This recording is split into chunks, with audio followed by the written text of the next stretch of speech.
salam sejahtera bagi kita semua. Senang sekali bisa kembali menyapa Bapak Ibu Saudara dalam renungan inspirasi dan motivasi Infinity Ministry. Saya berdoa kiranya Bapak Ibu Saudara dalam pemeliharaan Tuhan, dalam perlindungan Tuhan. Bapak Ibu Saudara, selama kita hidup dalam dunia ini, ada banyak hal yang harus kita hadapi, ada banyak hal yang harus kita alami. Mungkinkah itu tantangan pergumulan yang tidak pernah berhenti dalam hidup. Ada orang yang bergumul untuk kesehatan, ada orang yang bergumul tentang keluarga, tentang ekonomi, pekerjaan dan usaha. Macam-macam pergumulan yang dihadapi dalam dunia ini. Entahkah itu kebutuhan makan, minum, kebutuhan akan pekerjaan. Ya, dan itu menjadi tantangan yang seringkali dihadapi oleh manusia. Itu seringkali menjadi masalah yang dihadapi oleh manusia. Tetapi masalah yang sesungguhnya bukan tentang hal itu. Masalah yang sesungguhnya yang tidak dapat diselesaikan oleh manusia adalah mengenai dosa. Dan ini masalah yang paling dasar yang dihadapi oleh manusia. Sehingga kalau tidak bisa diselesaikan, maka manusia akan masuk ke dalam neraka. Tapi puji Tuhan, ketika manusia tidak bisa menyelesaikan hal itu, Allah datang menjadi manusia melalui Yesus Kristus, menjadi juru selamat bagi mereka yang percaya kepadanya. Sehingga firman Tuhan katakan, barang siapa percaya kepadanya tidak binasa, melainkan beroleh hidup yang kekal. Dalam Roma pasal 3 ayat yang ke-23 sampai ayat yang ke-24. Karena semua orang telah berbuat dosa dan telah kehilangan kemuliaan Allah.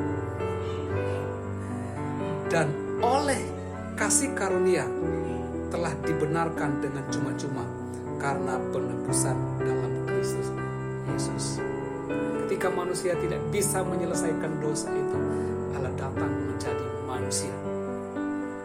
Kapan dosa diselesaikan? Kapan kita diampuni? Kapan kita bisa diberikan keselamatan? Ketika kita percaya kepada Kristus. Dan tugas ini untuk memberitakan tentang pengampunan, tentang keselamatan, itu diberikan kepada gereja. Itu diberikan kepada setiap individu orang percaya. Dalam konteks gereja adalah maka tugas memberitakan tentang keselamatan diberikan kepada gereja yang misioner. Dalam Kisah Para Rasul pasal yang ke-13 ayat yang ke-47, sebab inilah yang diperintahkan kepada kami, kata Rasul Paulus, aku telah menentukan engkau menjadi terang bagi bangsa-bangsa yang tidak mengenal Allah, supaya engkau membawa keselamatan sampai ke ujung bumi. Paulus bilang ini yang diperintahkan kepada kami untuk membawa keselamatan, berita keselamatan sampai ke ujung bumi. Dan perintah itu juga datang kepada saya dan kepada saudara sebagai orang yang percaya.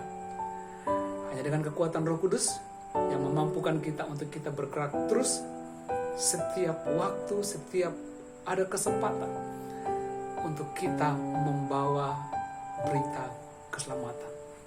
Dan pastikan bahwa selalu ada kesempatan untuk kita memberitakan berita itu.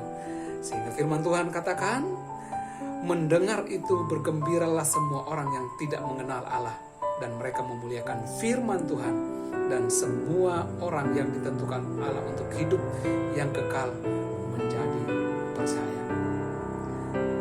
Mari kita menjadi gereja yang misioner, yang memberitakan tentang keselamatan, sehingga ketika orang mendengarkan berita tentang keselamatan itu, mereka bergembira, memuliakan Allah, dan menjadi percaya.